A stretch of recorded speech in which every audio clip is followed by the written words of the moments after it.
a lot of the questions that we ask now in the interviews are based around our values. So one of our values is to make a positive impact for our members. It's also one of my personal values, one of my biggest ones.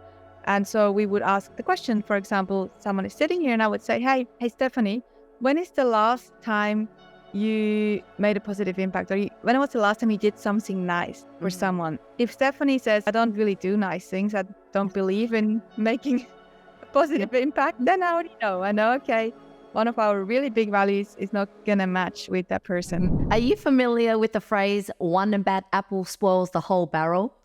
Hi, and welcome to the Entrepreneur Organization Business Podcast. I'm your host, Lynn Padetti. Now, in today's episode, we delve into a workplace nightmare many of us have experienced, hiring the wrong person.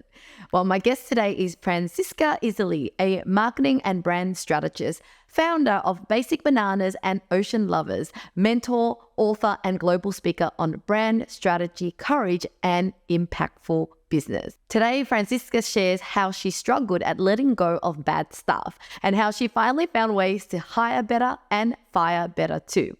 Join us as we examine the reasons behind the tendency to keep the wrong person employed longer than we should, how to identify early warning signs, initiate open and honest conversations, and ultimately make the tough decisions required to maintain a positive work environment for your business. Please join me in welcoming Franziska. Hi, Franziska. Welcome to the show. Thanks so much for having me, Lynn. It's always a pleasure to see your smiley face. And thank you for introducing me to EO. I still remember that lunch that you took me to, and it really gave me that little inside peek into what EO was all about. Well, I'm glad you finally joined because you bring a lot of energy to our events, which is awesome. Well, thank you. Thank you. So before we get started to talk about one of your biggest challenges around people, let's share with a little bit with the audience about how you got started with your first business and even your second business around the whole e-commerce space. Yeah, so the very first business I started in 2008. And that actually, I wouldn't say it didn't succeed. It just then got renamed into something else. So the very first business after I worked in advertising was a communication agency. So I was training people on how to communicate better. And I got flown into different states in Australia. And I was really young to help people with communication. And I remember, I have to tell this story because this is a funny story.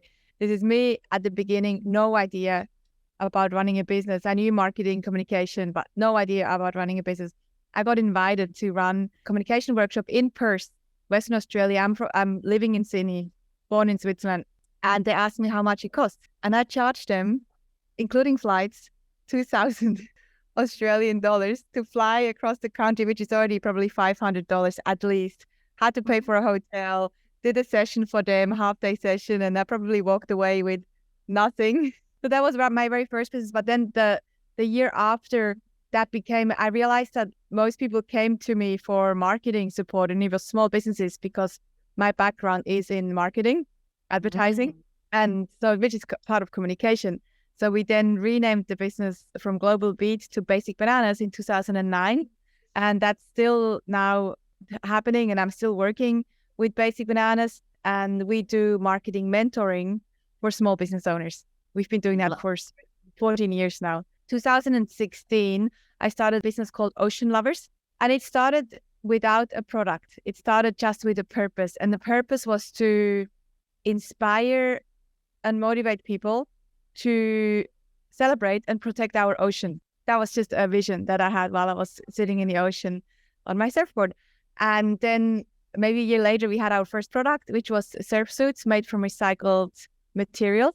And now the next sort of iteration is actually to leverage, which you would love to leverage Web3 technologies. And I'm partnering with one of our EO buddies too, Elisa Andrews here, on doing an Oceanlovers DAO, a decentralized autonomous organization, to again help us harness the power of the collective to make an impact when it comes to ocean conservation. Wow, that sounds so exciting. Oh my God, I'm so excited to see your journey. And not to mention, you're giving birth, you've got 2 kids, and you're currently not in Sydney. So I'd love to hear a little bit of your insight into I guess your lifestyle and how do you manage to kind of design your business around the fact that you can travel and kind of start multiple businesses and have a good life? Yeah, and I love that you asked this question, and we're talking to EO here. We keep saying so real. And from the outside, it always definitely looks amazing. So I've done, and it is amazing. I've done lots of travels in my entire adult life. I just loved traveling and exploring and meeting people and different cultures, different languages and history and art. And so when I started my first business in 2009, when I had my job in advertising, I was very, very stuck in Sydney because I only got 4 weeks holidays. And so when I started my first business, I thought, I need to design it in a way that it allows me to travel, because also most of my blood family are in Switzerland still. And so I designed the business around that whole purpose. And that was pretty easy because I was married, didn't have kids. So pretty easy. Now that I have a daughter and another one coming, it's slightly, the logistics are slightly more difficult. So just before I had my first daughter, and you would know this too, you're such a super mama, and I get very by your parenting strategies too. We've had lots of conversations. Before I had my first daughter, I decided to do a motorbike journey around the world, which was also difficult, very difficult, but really doable. And now I'm in Croatia as we're speaking. I'm doing 2 months through Europe with my daughter, a nanny, an au pair, and 2 of my best girlfriends. So I just get up super early, usually, 4 or 5 o'clock, and work in the mornings until maybe midday or so on most days. But it looks easier than it is because I don't sleep enough. You can maybe see. I definitely have more wrinkles. I said, my partner didn't come. My partner was meant to come and then he got stuck. Tom, Tom, he had to stay in Sydney for work. I'm like, I'm still going. But I spoke to him the other day. I said, I definitely have more wrinkles just from not sleeping enough. And the way that we're traveling this time is not the way that I would probably recommend with a family, with kids, because we're moving a lot. We're staying in a place for 2 days. We drive. Basically what I did is I drove on my own with my daughter through Italy, from Switzerland, and then took a ferry to Greece, and then met my friend, my nanny. And now we're driving through Greece, Albania, Montenegro, Croatia, and then I'm going to go back up into Switzerland. So it's a lot of moving. So it's not always easy, but how do we do it? So I think with any business that I started, it was always had to be run in a way that allows me this freedom to work from anywhere. And I think when you have your second child, it's going to be a lot harder. But I know that your attitude is always got to give it a go, right? And I think, you just inspire us that you can have it all. You just do it. It is hard, but you can manage it all. So now let's talk about the fact that because you're traveling, yes, you can design that business, but what really takes it to run is staffing. So tell us, what has been one of your, memorable experience around hiring that you faced, and how did you overcome it? Yeah, I would say I definitely think team is so important. And again, when you first start a business, in my own experience, I didn't really know too much about managing a team. And so definitely had my hardest and my best lessons were always team related. And so, specifically, I would say my biggest failure, which is the biggest learning in the beginning, was hiring some people, not too many, but some people that were not good for the culture. And I put sort of, when I was thinking about this challenge just before we started talking, I thought I want to share something super duper useful. And I've heard this somewhere and I don't remember who shared this. It's sort of, it probably spoken by a few people in this leadership space, but there are sort of 4 types of team members that we can hire, that we shouldn't hire some of them. And it all comes back to values alignment. So we can either have someone that is not aligned to our values and they're really good at their job. They're almost the worst because you want to hire them. And that's what I did.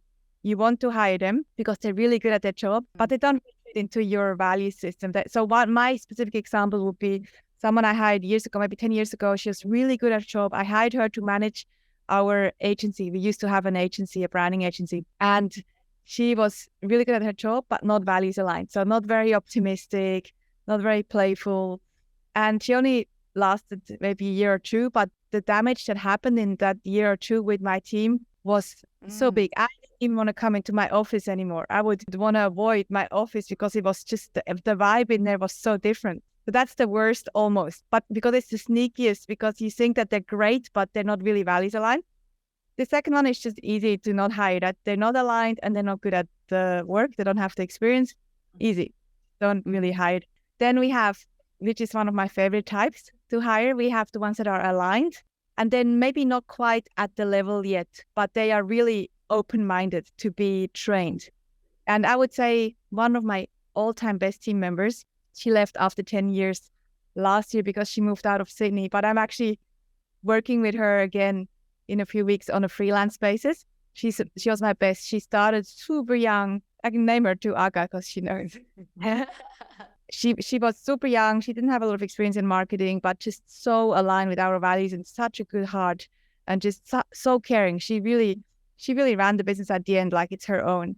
And she was very trainable. So that was one of the best. And then the other best one, of course, is when they're aligned and they're also really good at what they do. Yeah. And I think the biggest mistakes that I've made is when I've hired someone, and I've done it maybe twice or so, when they're not really aligned and you kind of know that they're not so aligned with your culture and your values, but they're good at what they do and they do want the job. Yeah. So why did it take so long for you to take action, and what finally got you to go, this is it, can't keep doing this anymore? I'm really bad at letting people go. I'm getting better after, 14 years of running my business, but I'm so bad. I tell you like a really embarrassing story. I had one guy, he was so lovely, Omar. This is years ago. And he was just such a nice guy and he was so incapable. He actually was aligned, but he was also not very trainable. He just wasn't the right person for the job. I shouldn't say incapable, just not at all the perfect person for the job that I had for him. Hired him. And then I knew it's not working. It's not even working for him. And I had to have the conversation. And I was in tears, talking to him. I said, I'm really sorry, but this is not really working. I used to be the worst and I'm still not that good, but I'm getting way better. But I used to be the worst in letting people go. So that's why I probably failed. Yeah. So when you say worst, like what the reasons why that you're fearing it and that's making you so anxious about letting people go? Yeah, it's a good question. I think it's just hurting, people's feelings. And I shared a story the other day that I'd love to share here. It's a metaphor. So it's probably for me why I wouldn't let them go. It's probably just, well, first of all, it's avoidance. I'm probably a bit of an avoidant person in relationships. Again, I have the awareness now, so I can improve on that too, and I don't have to be avoidant. But I'm probably a bit more on the avoidant side, so I would probably avoid conflict a bit more. That was probably one trigger. And maybe just a bit, feeling for them, like I feel sad for them. I shared this really cool metaphor that I'd like to share here with you and our listeners that I shared when I was talking at the GLC in a keynote I did. And one of the members who joined us at the GLC, he contacted me after. He said, hey, I just used this metaphor to let go of one of my team members and to help them. So here it goes. So once upon a time, there was a farmer. This farmer had a horse that was amazing. One day the horse ran away. And so the village came to this farmer and said, oh my God, that's so sad. I'm really sorry to hear. The farmer said, it's okay. I don't know if it's good or bad. It just is. The next day, this horse came back with another really cool wild horse, like a really good horse. So that suddenly he had two horses and the village came again and they said, hey, you're so lucky. You just got an extra horse. That's so lucky. And the farmer says, yeah, maybe. Then his son tries to ride this new horse and train it. And he falls down, breaks his leg. So the village comes again and says, oh, I'm so sorry, your son, he's hurt, it's really bad luck. Farmer says, maybe. The next day, the army comes into the village and recruits all the guys to go to war. But they couldn't obviously take his son because he had a broken leg. Again, the village comes and said, you're so lucky. And you can go on and on and on. The point of the story is that we can use this metaphor to help ourselves and our team, if we have to have difficult conversations, to understand that sometimes the bad things are good. Maybe you losing this job or leaving this job is a good thing because maybe something way better will come along. Yes. Yeah. I love that. And so do you use that now to kind of feel better about it and go, hey, maybe you're not comfortable, I'm not comfortable in this position, but, now you're giving them that kind of light at the end of the tunnel. And so you feel like you're giving them a gift. Yeah, seriously, I had two team members. We closed down our agency side. So with Basic Bananas, we do a lot of advisory, mentoring, and training for small business owners to help them with marketing, a lot of strategy. And we used to have heart of the business, which was more implementation in terms of development, branding, what our business really well. And I shut that down at the beginning of this year. Very difficult decision, but just given where we're moving with AI, and just I could just see this is not heading in the right direction the way that we were running it. So I had to let 2 people go and shut down some of the services. And those were 2 of my good friends that had, and I exactly used that metaphor. I said, I have a feeling that this is a blessing. I know right now it's really horrible, and we all cried again, also because we've been working together for 10 years, and it was really, really sad. But I said, this is a blessing. Trust me. And one of them already can see the blessing. She's got a fantastic job in a really, really cool agency, and she's thriving. The other one, not just yet. The blessing hasn't shown up yet, but it is definitely. Yeah. I mean, that is just a really sad situation, because it's not that they were bad performers. You just really didn't have a position for them anymore. So that would have been quite hard. But I love that you've got that metaphor that I can now utilize as well for people. So I guess going back into how can we avoid, hiring people like the ones you've hired 10 years ago? Like, do you have some sort of, process and kind of, ways that you go about now to avoid? I know it's never perfect. Hiring people is always a guessing game sometimes, but there are definitely ways to reduce it. So what do you do nowadays or recently around recruitment? Yeah, really good question. And this is something I'm pretty sure I learned this at EMP, which is an EO program in Boston, Entrepreneurial Masters program, I think it's called. And I'm pretty sure we had a speaker there that taught us this method of hiring people based on values. So a lot of the questions that we ask now in the interviews are based around our values. So one of our values is to make a positive impact for our members. It's also one of my personal values, one of my biggest ones. And so we would ask the question, for example, someone is sitting here and I would say, hey, Stephanie, when is the last time you made a positive impact? Or when was the last time you did something nice for someone? If Stephanie says, I don't really do nice things, I don't believe in making a positive impact, then I already know. I know, okay, one of our really big values is not going to match with that person. So we have 5 values and we ask questions based on these values. And then we can see very quickly, again, on those 4 types of people we can hire that I mentioned in the beginning, if they're not aligned, 2 out of the 4 types, if they're not aligned, we don't hire them. If we can see, they have a good heart, they want to make an impact, they enjoy playfulness, and they believe in our vision of the business, at the experience, can we maybe train them? Then that's definitely also higher. So basically it goes back to what I mentioned in the beginning with the 4 types of people that you can hire. If they're not aligned with your values, it's definitely a big no. If they are aligned with your values, then the question is, okay, do they have the experience? Then fantastic. Do they not have the experience, but are they trainable? Then also a hire. Yeah. So is there any method do you go through now to, like, let's just say you do hire and they are not as good as you thought they are. Do you have some sort of process now to, make sure that you fire them faster, or just, any ways that you've learned now from your past experience? Yeah, I probably don't have a process, but I'm quicker. But I'm also a bit quicker at being firm but kind. In the past, I used to just be only, maybe kind but not so firm. Now it's more firm but kind. So a recent example, after COVID, it was a difficult time for all of us and for our business too. It wasn't easy. And everyone just started to get a bit tired and so same for myself. And I definitely had a few team members that also got maybe a little bit complacent. There was a bit less, I feel like some got a bit complacent. They've been with us for years, 8 years or so. And so again, in the past, I probably would have just gone, it's okay, we'll just keep rocking. And now, because of my lessons over the last years, I had a conversation with pretty much the whole team. And it was very firm, but very kind. I basically said, and this was recently even, this is just a few months ago, I said, hey, we are re-evaluating the whole entire structure of the entire business, every team member. We're scaling again. We're in a scaling phase again. We were scaling before COVID, then we got diminished, and now we're building again. We're in this phase of scaling again. So we need to make sure we have the right people on the bus. And I was very open about it. I said, if you don't feel like you want to be on this bus, if you don't feel like you're engaged or you're not motivated anymore, please do let me know too, because we can help you find different positions somewhere else. We can hook you up. And it was just this open conversation. In the past, I would have said, oh, no, don't worry about it. You'll be fine. Now it's like, hey, if you want it, you're going to step up. And if you don't want it, we can help you find something else. And one of the things that I recently implemented is because our team is very virtual now, similar to yours too. We used to all be in an office. Since COVID, we were very, So no more office, that office that I came to. Yeah. we still have it. We still have it. Yeah. It's almost, there's not many people there. It's not much used to be, but we still have it. Yeah. It's still there. And it's our studio still. We go and do our sessions from there and meetings and things. But because our team is now more virtual, 80% virtual, I would say. Well, and with the daily huddles we used to be able to do it face to face in person.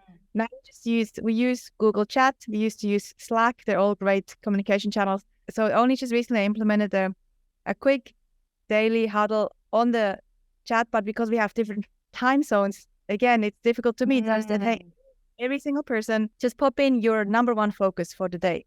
Just one focus. I might say Monday focus is we need to create some marketing funnels, for example.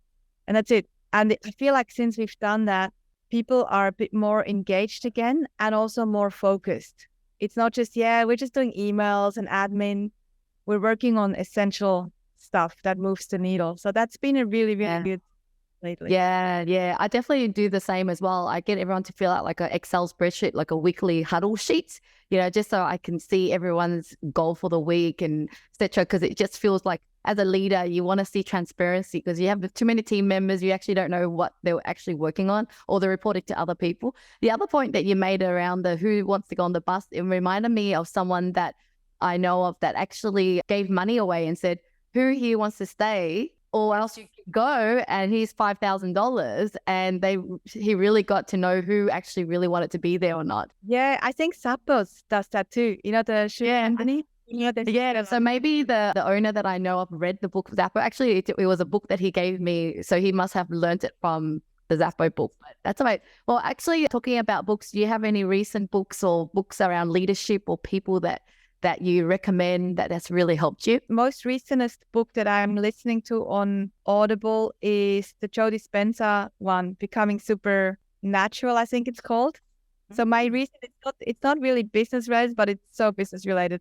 My recent obsession, the last few years, is understanding and working on, and this can go maybe a little bit too fluffy here, but understanding and working on frequency and our electromagnetic field, which Joe Dispenza is a big believer in. So it's basically all about neuroscience. So understanding neuroscience, I'm reading a lot on that at the moment, and how we can up level our frequencies in order to show up as better humans in order to have beautiful magnetic field around us. I can see I guess I've all my life from traveling, and everyone here that listens to this knows, when you're anywhere, there's people that walk into the room and you can feel this energy. And then other people you come across, you're like, not sure.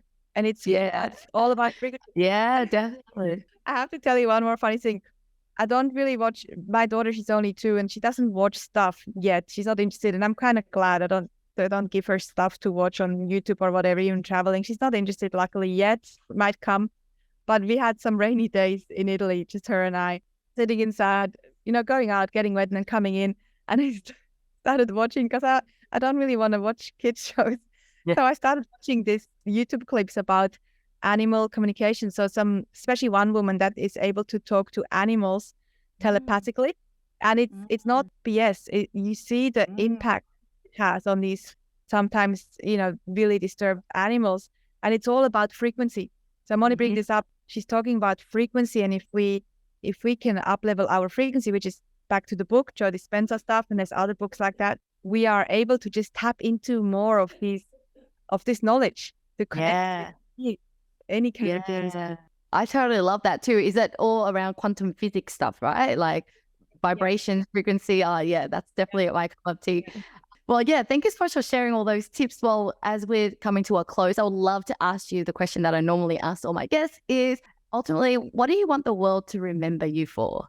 One of my biggest values in my own life and also in every business that I run, there's always the one constant value, and it's ripple effects. So making a positive impact and creating ripple effects. So dropping one pebble in the water and then it creates positive ripple effects. And I would love to be remembered as somebody who was able to create positive ripple effect by leaving everyone and everything better off, slightly better off than I found it. Lovely. And it's got the same metaphor as ocean, right? Ripple effect, like the ocean. Thank you so much for your time here today. My pleasure. Thanks for having me. Thanks for asking such great questions. No worries. And I'll leave all your details in the description below for our clients to, or our audience to connect with you. So thank you. See you soon.